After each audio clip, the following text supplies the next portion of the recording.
Yesterday I have seen the video by Ilya Varlamov. Maybe you know him.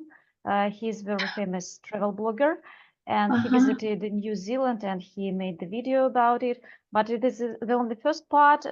He announced that on the second part he will discuss the disadvantages of living in New Zealand. But the first video, you see, this is the perfect country from any sides, from any aspect, from any aspects, from the architecture, eco-friendly, eco-friendly method of eco-friendliness, the nature, the business and economics. So it is perfect. Yeah, well, I have students who live now. They're Russians. Yeah. They, you know, two, the father and the son, were my students. They, you know, I prepared them for the IELTS exam, and now they live in New Zealand. And I know that they are very, very happy. They applied to immigrate to Australia, and their applications were rejected. Well, for different reasons, I don't know the details. And they changed the priorities, and now they live happily in New Zealand. Happy for them.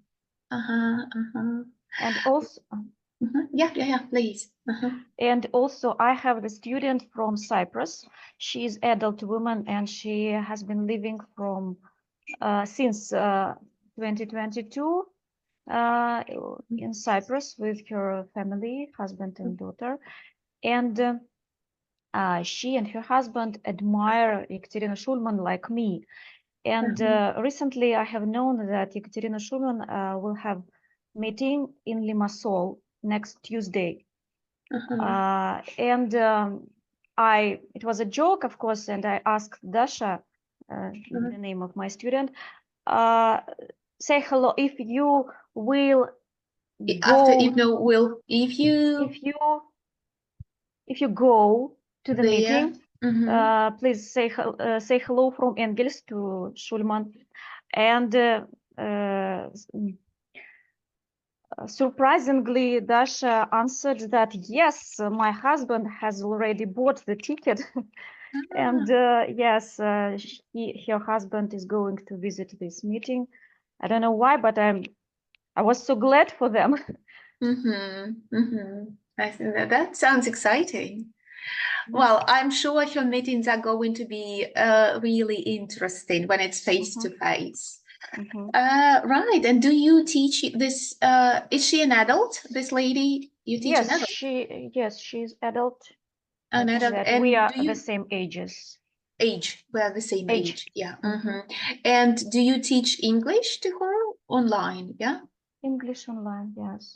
But at summer, she's going to turn to Engels. She's from Engels, and she has relatives here. And she will come for holiday. On holidays. On holidays. Okay. Are you going to meet her in person? Yes. Okay, sounds great. And what about the level? Is she it's A1? A1. I see. Well, but is it how does she manage abroad in Cyprus? Is it difficult for her? Yes, it's very difficult for her, as far as I know from her speech, from her discussion. She does not work anywhere, and maybe she is not socialized. She did not socialized yet.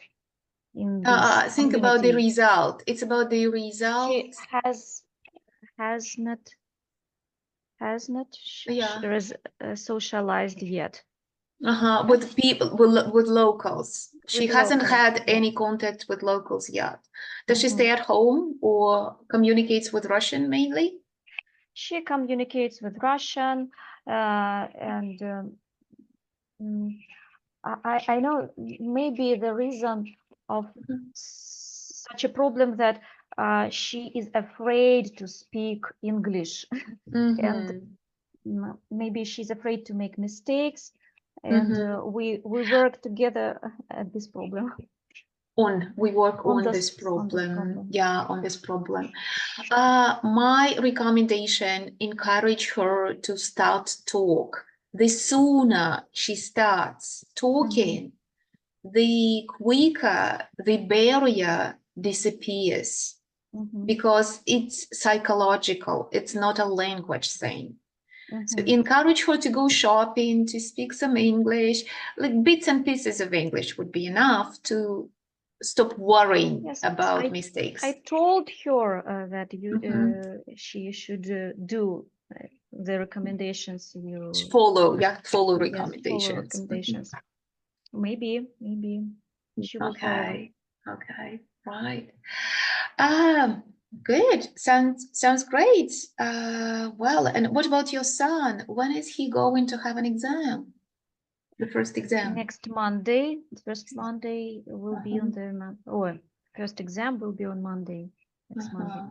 And what kind of exams has he chosen? ICT? He has chosen ICT and social science. Okay, which is easier for him, ICT or social sciences? He said that it is ICT, but I'm not sure. I see. Okay, good luck, to him. I'm sure he will manage, because everybody does. This is, well, schools and teachers say it's a big deal, but actually 9th grade exams are not a big deal at all. And I think students really understand this. This is just a part of the process, a procedure. What is the difference between self-confident and the feeling that you are not reasonably confident in your strength? How can I say it? Well, to be self-confident is a positive quality, but well, it depends. I would say that self-confidence and being self-confident is kind of neutral. It depends. I think he's too self-confident. Too self-confident, I think. Well, but this is a layer. You remember this, like skin has layers. This is a layer of protection, emotional protection. So for teenagers, I don't know. All teenagers are a bit too self-confident. Different. I was extremely different student. That's probably the reason why you have such a son. So yes. You learn the other side. Maybe it's my task. Yeah, this is your life experience. Yeah, your task, your the mother. My Christ. No, it's not. It's just the lesson of wisdom. Yeah, for you. So to know how to deal, learn how to deal, and to support him, because the main idea of a parent to love a child and support him or her in any situation. And I know that your demands, you remember the word demands? Yeah. Are too high. Your demands are probably too high, or your expectations. You remember the word, right? Something that you expect from him. Okay, we're about to get started. I think, Inga texted that she might join us, but there is something has happened in the morning and she can't really join right now. Anyway, what I want you to do, you remember the lesson before, I asked you, just loading. I asked you to work with idioms connected with, so this final lesson is mainly about revision and summaries and things we have already learned, and a bit of language practice with all the language we have recently been dealing with. And what I want you to do, I want you to think of expressions with get. You remember this in this Unit 7 revision session? Yes, yes, I There did it. were some phrases connected with get, and well, actually down, not get. There were some with get, but actually down. So which phrases from page 90 were new to you?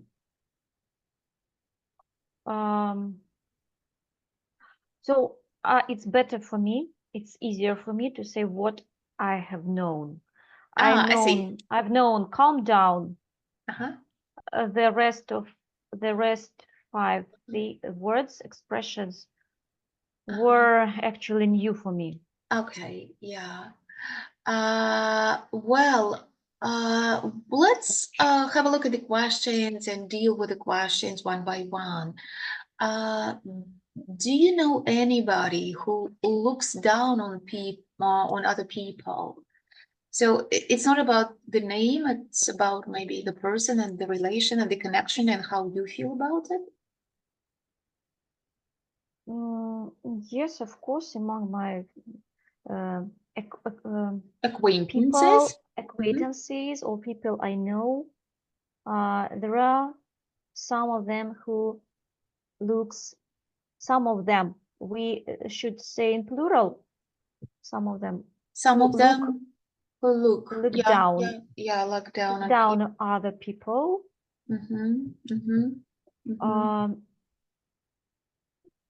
What do I feel about it?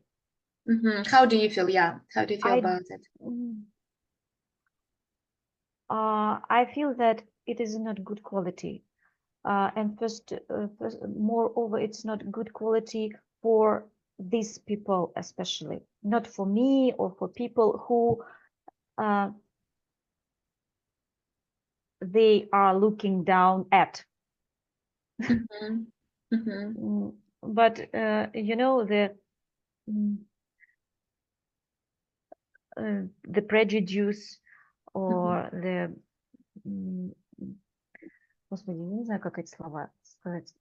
Keep it simple. You sometimes tend to be use more complex arrogance and prejudice is arrogance and prejudice are not very positive characteristics. Yeah, are not very positive characteristics, and these qualities make the life of such a people worse. Do they always understand that?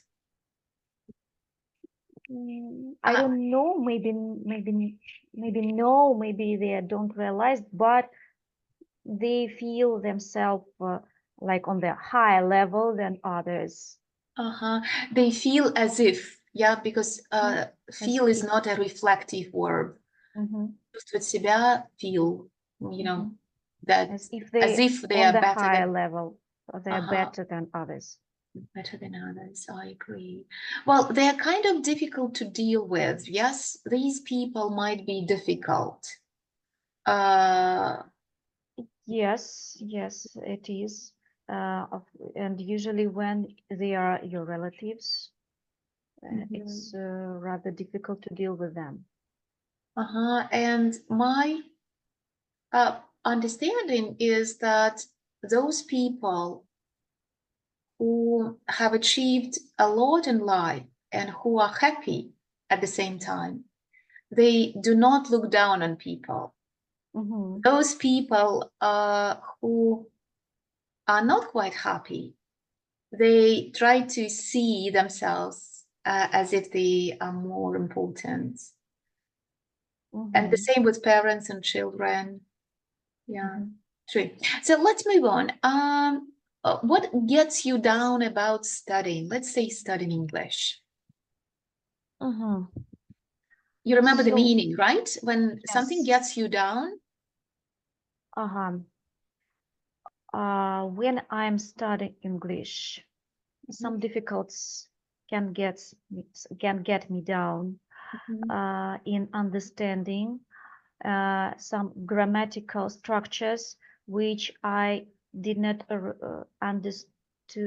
understand yet clearly, and which sometimes which I had not understood, haven't haven't understood yet. Mm-hmm. And sometimes the lack of time, when I have no time to manage all the exercises, all the tasks. Yeah, true. Can get me down.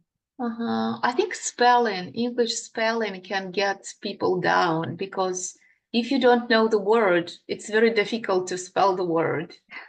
Yeah, like, because Yes. sometimes spelling rules do not work, and things might be quite unpredictable, right? Or sometimes when I watch the videos or even films, or listen to the audio, and you can't understand what the characters are actually saying.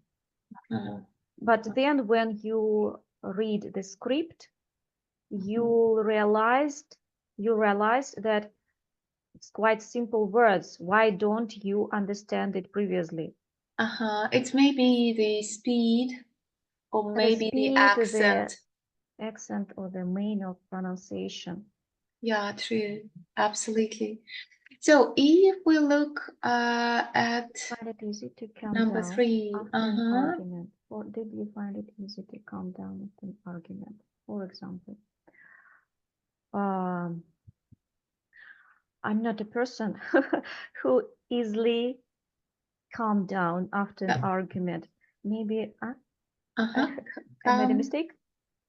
I'm not a person who easily calms down after the argument.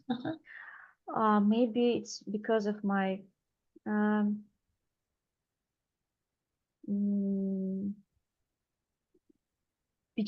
что это сказать-то?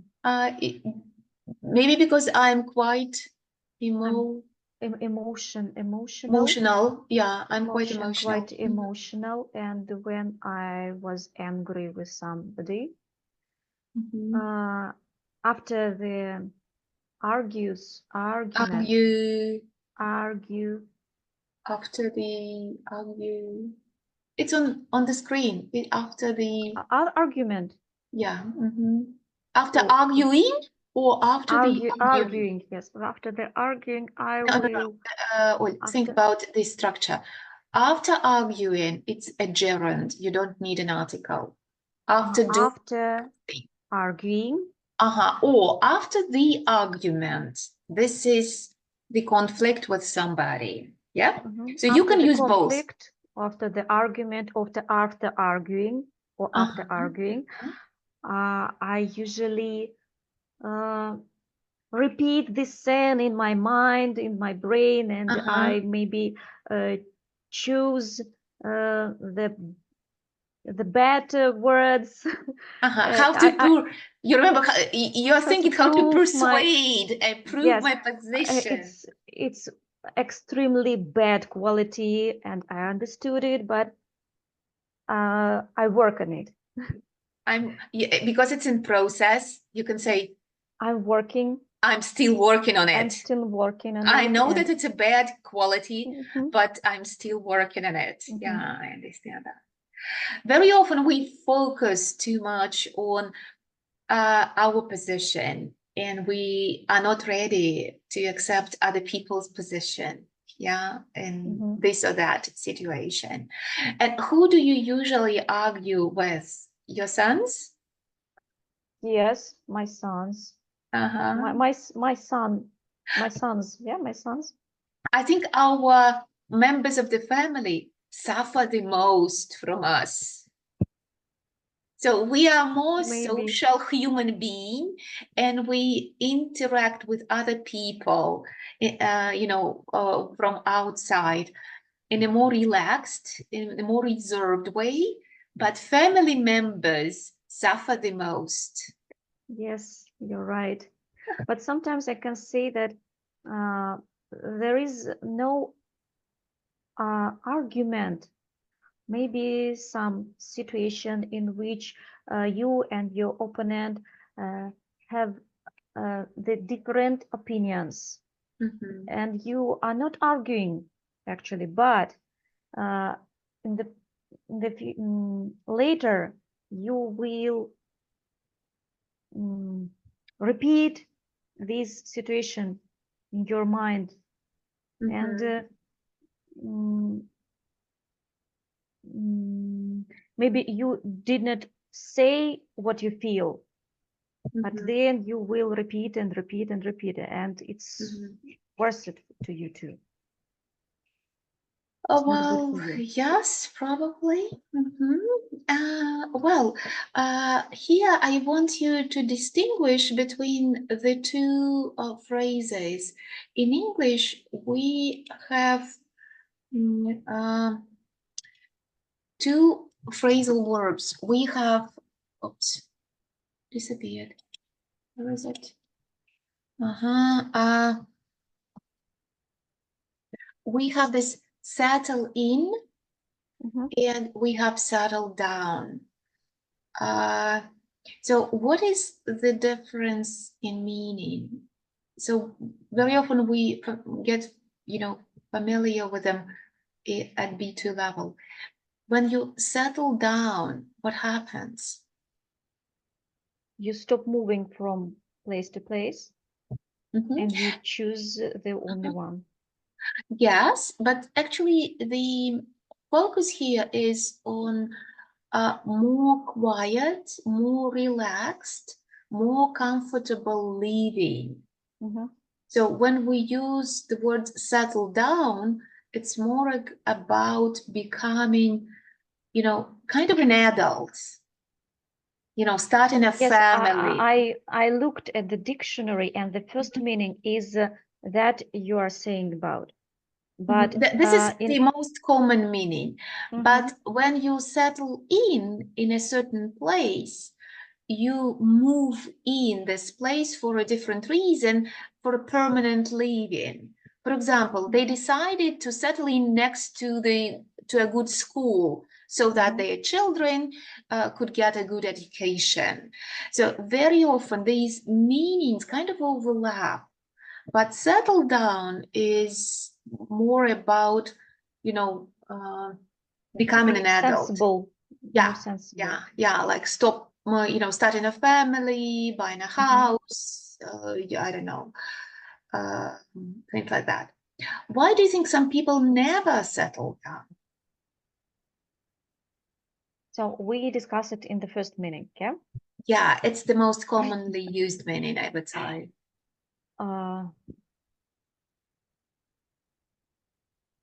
Maybe they have such people have had the not successful life experience, and they did not find the partner for family living, or maybe it's the partner. Yeah, that would be enough. Partner to start a family with.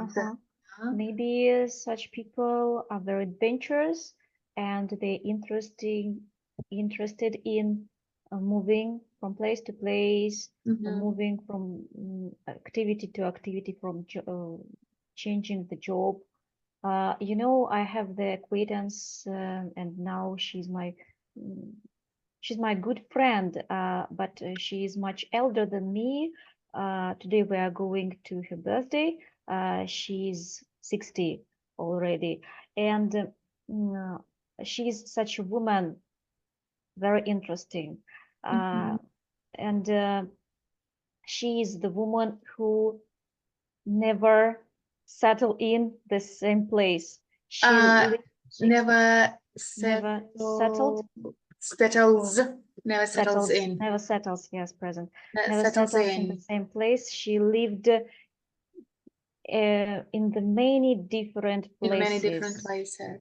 Yes. Has she got a partner or children? No, she had never been married. She has never been married, but she has a son. She has a son. Yeah, and she's a woman who